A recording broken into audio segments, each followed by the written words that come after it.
हाय good morning everybody. तो basically आज हम जा रहे थे Andaman Nicobar island just to celebrate our anniversary. So basically हमारा एनिवर्सरी 12 अक्टूबर जो कि 12 अक्टूबर में गिरता है।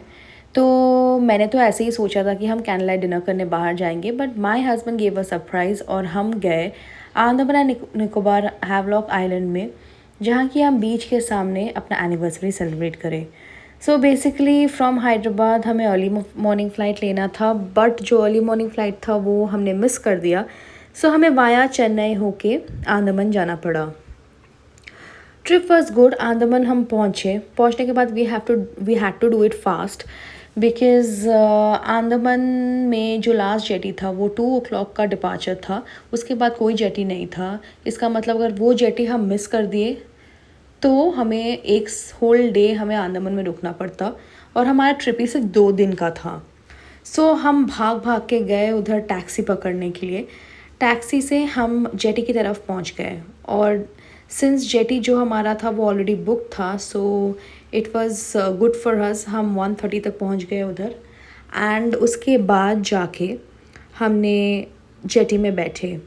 सो फ़िलहाल अभी हम ऑन द वे जा रहे थे टू द जेटी स्टॉप, जो कि सिर्फ आधा घंटा था दूर फ्रॉम द एयरपोर्ट।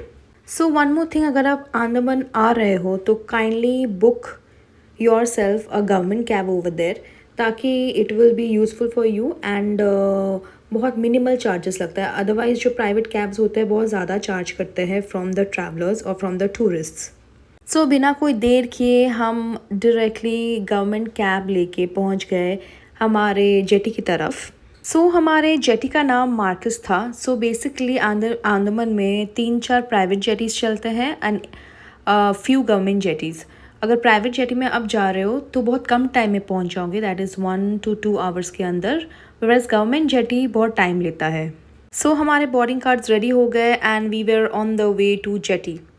उसके आगे हमें लग रही थी बहुत भूख, क्योंकि हमने सुबह से कुछ प्रॉपर खाया नहीं था। तो हमने उधर से ख़रीद लिया मैगी एंड चिप्स, एंड मेरे पति देव के लिए chicken Maggi as well.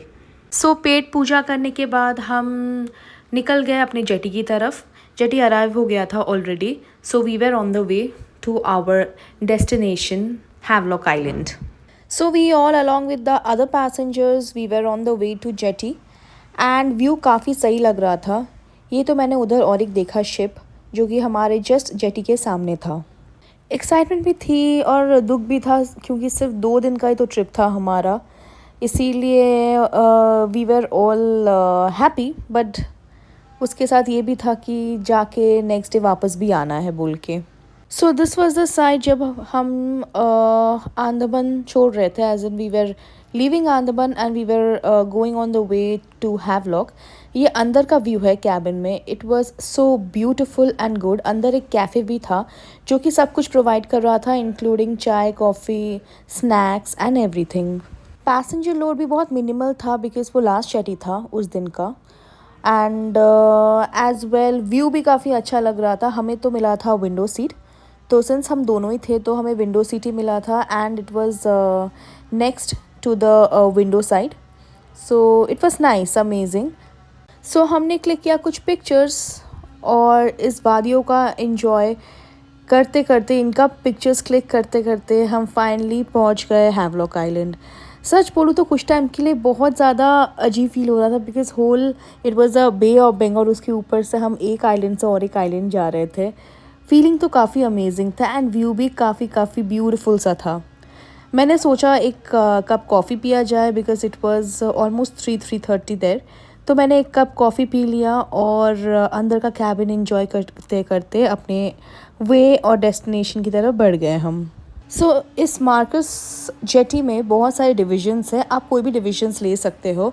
Online tickets site में ही रहेगा, तो आप उधर से भी बुकिंग कर सकते हैं।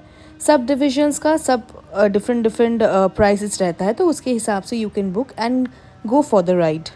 बाहर का वेदर आप देख ही सकते होंगे। बाहर बहुत बारिश हो रहा था, वेदर भी वैसे ही था, क्लाउडी सा वेदर। जैसे स्काई में आप एंजॉय करते हैं टर्बुलेंस, वैसे हम सी में एंजॉय करते हैं टर्बुलेंस। एंड फाइनली हमारे डेस्टिनेशन में पहुंच गए, दैट्स हैवलॉक आइलैंड। व्यू तो काफ़ी सही था, काफ़ी बढ़िया था, मैं क्या ही बताऊँ। आप लोगों में से जो हैवलॉक अभी तक विज़िट नहीं किए हो, please do kindly visit Havelock island. It is really amazing. More than Port Blair, Havelock is a destination sort of place. ठीक है, जहाँ की you will get all the adventures and everything. You guys should visit there. तो finally hotel से आ गए थे हमें pick करने के लिए एंड या वी वेर देयर. सो हमने बुक किया था Havelock island beach resort and this person was on the way to pick us up from the jetty. So finally after reaching the hotel हम ये एंट्री कर रहे थे टू आवर होटल. होटल तो काफ़ी मस्त था. हमने ये मेक माई ट्रिप से बुक किया था. इधर भी डिफरेंट डिविजन्स होते हैं, आप कौन से टाइप का होटल लेना चाहोगे, गार्डन फेसिंग या sea facing, it depends on you. ये hotel includes everything, like if you want to have different sort of food, candle light dinner करना चाहते हो, alcohol, everything is there. So depends on you, आप कैसे अपना trip budget करते हो और कैसे आते हो. ये था एंट्रेंस ऑफ द होटल जो कि काफ़ी मेस्मराइजिंग था. मुझे तो एंट्रेंस ऑफ द होटल ही देख के मेस्मराइज लग गया बिकॉज हमें एंट्री किया गया था एक ब्यूटीफुल सा ड्रिंक दे के that was coconut water and it's obviously famous there coconut water. तो finally we were there having. तब तक हमारा चेक इन भी हो रहा था बाय दैट टाइम और हम बाकी सब पैकेजेस देख रहे थे regarding the candle light dinner and scuba diving and everything. So basically हमारा चेक इन हो गया and we were there exploring the hotel. Hotel was near to the beach. That's a private beach of them. And the swimming pool भी था and everything was there. This was our room. Entry में it was a double bedroom and this was the interior of the hotel. आप देख ही सकते होंगे बहुत ही अच्छा hotel था and it was nice. Worth it था. एंड दिस वॉज द बाहर का व्यू. आप देख सकते होंगे full of plants and trees and everywhere. Wooden touch भी है इस होटल में which was one more good thing and you could see the beach over there.